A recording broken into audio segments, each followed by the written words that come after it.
اس قدر ننگا ہو چکا ہے یہ نظام، لیکن کسی کو کوئی شرم کوئی حیا نہیں ہے۔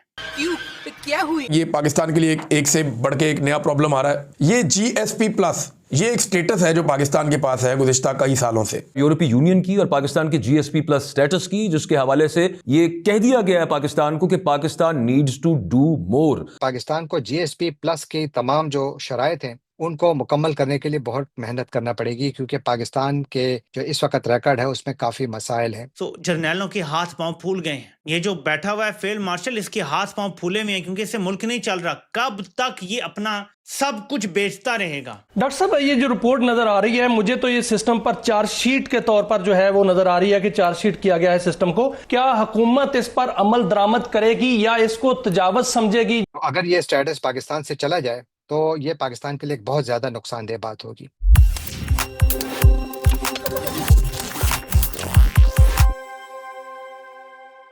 نمسکار دوستوں، سواگت ہے آپ کے اپنے چینل پر۔ دوستوں، پاکستان کو حال ہی میں یورپی سنگھ سے کڑی چیتاونی ملی ہے۔ اگر پاکستان نے اپنی مانوادھیکار استھتی، شرمکوں کے ادھیکاروں اور گورننس سسٹم میں سدھار نہیں کیا تو اس کا جی ایس پی پلس یعنی وشیش شلک مکت ویاپار کا درجہ رد کیا جا سکتا ہے۔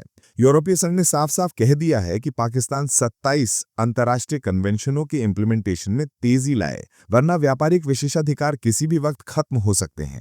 اور دوستوں، اس چیتاونی کے بعد پاکستان میڈیا کا کیا ری ایکشن آیا ہے، یہ جان کر آپ بھی حیران رہ جائیں گے۔ جانیں گے آگے اسی ویڈیو میں۔ تو اگر ویڈیو پسند ہوئے تو لائک کریں، شیئر کریں اور اپنی رائے کمنٹ میں ضرور بتائیں، اور ایسی ہی خاص خبروں کے لیے ہمارے چینل کو سبسکرائب کرنا بالکل نہ بھولیں۔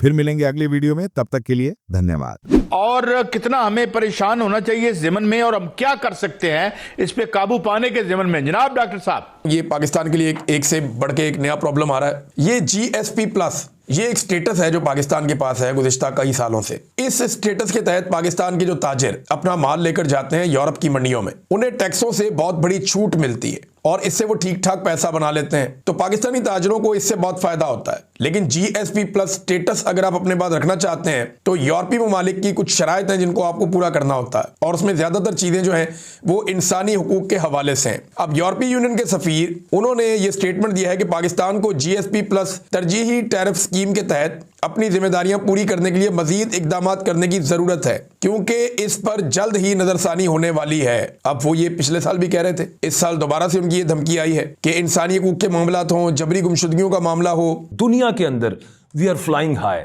ہمارے دیکھیں ڈپلومیٹک ریلیشنز ہمارے کہاں تک پہنچ گئے ہیں، معاملات کیا ہیں۔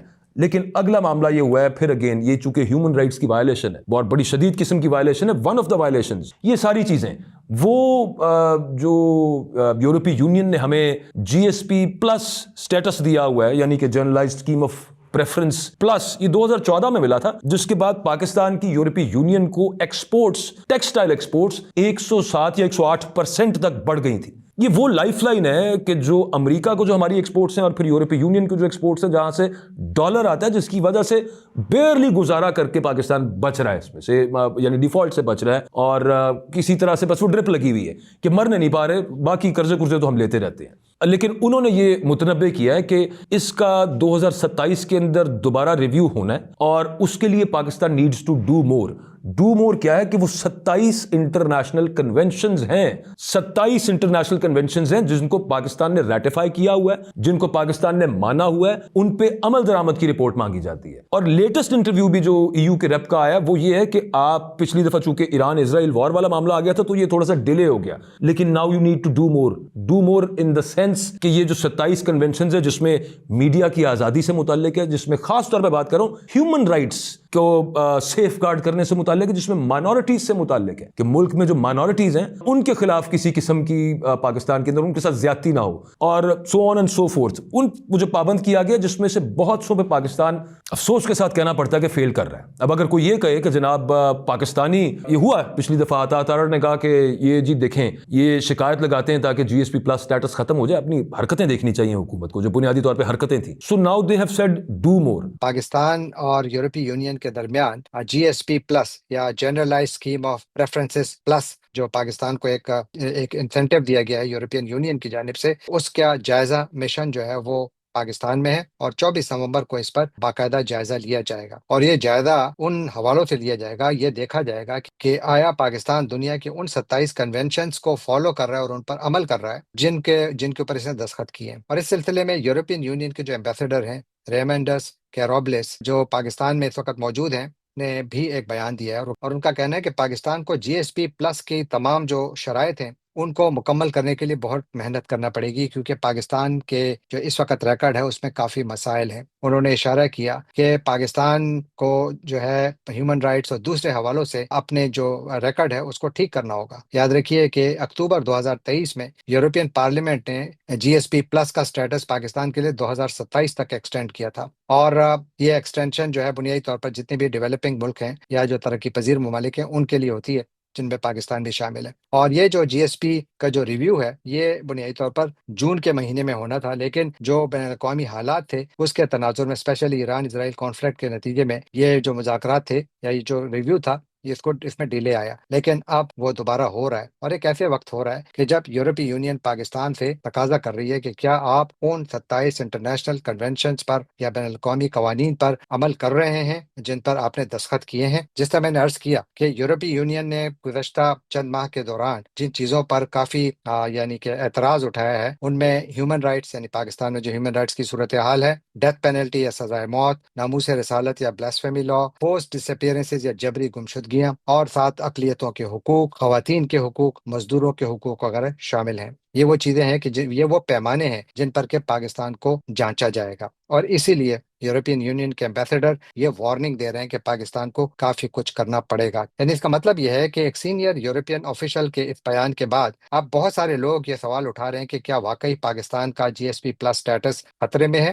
تو اگر اس ریویو کے نتیجے میں پاکستان سے GSP+ سٹیٹس لے لیا جاتا ہے تو یہ پاکستان کی معیشت کے لیے بہت ہی بری خبر ہوگی، تو یہ پاکستان کے لیے بہت زیادہ خطرناک ایک کھیل ہے جس میں پاکستان جا چکا ہے۔ وہ جب ایسی رپورٹ پڑھتا ہے نا، سرمایہ کار لازمی پڑھتا ہے، اس کے لوگ جب سرمایہ کاری کرنے لگتے ہیں نا تو وہ آپ کو پتا ہے کہ ان کا پورا ایک طریقہ کار ہوتا ہے، سسٹم ہوتا ہے، ایسے نہیں ہوتا لوگ اربوں ڈالر آگے کہیں لگا دیتے ہیں۔ ہر چیز سٹڈی کی جاتی ہے، دیکھا جاتا ہے یہاں سے ہمیں ریٹرن کتنی جلدی ملے گا، یہاں بزنس انوائرمنٹ کیا ہے، یہاں عدلیہ کیا ہے۔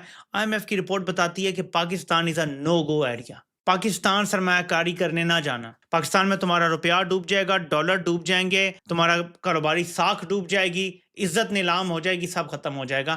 جرنیلوں کے ہاتھ پاؤں پھول گئے ہیں۔ یہ جو بیٹھا ہوا ہے فیلڈ مارشل، اس کے ہاتھ پاؤں پھولے ہوئے ہیں کیونکہ اس سے ملک نہیں چل رہا۔ کب تک یہ اپنا سب کچھ بیچتا رہے گا؟ دیکھیں ٹرمپ بہت بڑا بزنس مین ہے، یہ بات آپ مانیں، بشک ذہنی طور پہ اس کے اوپر شک کیے جا سکتے ہیں مختلف۔ اس نے اس کو لمبا ڈالا، پہلے بات کی عمران خان کو چھوڑو، اس نے کہا جی نہیں چھوڑ سکتے، اس نے کہا چلو ٹھیک ہے یہ میری لسٹ ہے، یہ 10 چیزیں کرو، اس نے کہا میں 11ویں بھی کر دوں گا، لیکن اس کے بعد اسے اب پتا چل رہا ہے کہ یہ ڈیمانڈز ختم نہیں ہوں گی، یہ بڑھتی چلی جائیں گی۔ وہ تعریفیں کرتا ہے سب کے سامنے، اندر خانے وہ آپ سے سارے کام کرواتا ہے، اس کے بدلے وہ تعریفیں کرتا ہے، آپ کا پیسہ لگا آپ اس سے ملے، لیکن ملنے کے بعد کام وہ آپ سے وہ کروائے گا جو آپ کو کرنے بڑے مشکل ہو جائیں گے، اور اب آپ کو مشکل پڑی بھی ہے۔ آپ کے حلق میں جو ہے نا وہ سانس اٹکا ہوا ہے، اسی لیے فیلڈ مارشل صاحب بھی پریشان ہیں اور باقی جرنیل بھی پریشان ہے کہ یہ کدھر پھنس گئے ہیں، یہ اس بندے نے اپنے اقتدار کے لیے ہمیں کدھر لا کے پھنسا دیا ہے۔ وہ کام کروانے جا رہا ہے جو ہم کرنے کی پسلی نہیں رکھتے، یقین مانیں یہ پسلی نہیں رکھتے تسلیم کرنے کی جو یہ کرنے جا رہے ہیں۔ عوام میں مقبول ترین بندہ بھی یہ کر جاتا نا تو وہ غیر مقبول ہو جاتا۔ امیجن کریں یہ جو غیر مقبول ترین ہے یہ کریں گے تو کیا اشر ہوگا۔ تو بڑے مشکل میں پھنسے ہوئے ہیں، معیشت نہیں چل رہی۔ IMF کی رپورٹ نے بتا دیا ہے کہ نہ چل رہی ہے نہ چلے گی۔ یہ جو عدلیہ ہے 26ویں ترمیم کے بعد رپورٹ تب کی ہے، اب تو 27ویں ترمیم ہو گئی ہے، 28ویں آنے والی ہے۔ آپ مجھے بتائیں اس کے بعد کوئی دنیا کا ادارہ یہ کہے گا کہ ہاں جا کے پاکستان میں سرمایہ کاری کرو، ہاں ہم پیسے دیتے ہیں؟ کیوں سعودی عرب پاکستان میں پیسہ نہیں لگا رہا؟ کیوں UAE نہیں لگا رہا؟ کیوں قطر نہیں لگا رہا؟ حالانکہ ان کی مرضی کی حکومت ہے پاکستان میں، ان کا تو فائدہ ہے کہ ان کی ہر بات مانتے ہیں، یہ نہیں لگا رہے کیونکہ بات ماننے کی حد تک تو ٹھیک ہے، لیکن اپنا پیسہ کوئی نہیں برباد کرتا۔ لوگ اپنی اس ناخلف اولاد کو بھی پیسہ نہیں دیتے جسے پتا ہوتا ہے یہ باہر جا کے جوئے میں اڑا دے گا۔ پاکستان ایک جوا ہے، یہاں پیسہ ڈوبنا ہی ڈوبنا ہے، یہاں ریٹرن بھی کوئی نہیں ہے، ایسا جو ہے جس میں ڈوبنا ہی ڈوبنا ہے پیسہ آپ کا، اپنی ریکوری کرنے کے لیے اور ڈالیں گے اور ڈوب جائے گا پیسہ۔ تو جرنیل بڑی مشکل میں پھنسے ہوئے، اس لیے آپ لوگوں نے گھبرانا نہیں ہے۔ خواجہ صاحب آپ کس حد تک اتفاق کرتے ہیں؟ میں تو اس وقت سے سوچ رہا ہوں کہ IMF کو ہو کیا گیا بھائی؟ جی ہمیں تو یہ بتایا گیا تھا کہ IMF جو ہے وہ امریکہ کے صدر کی آنکھ کی ابرو کے اشارے کے ساتھ چلتی ہے۔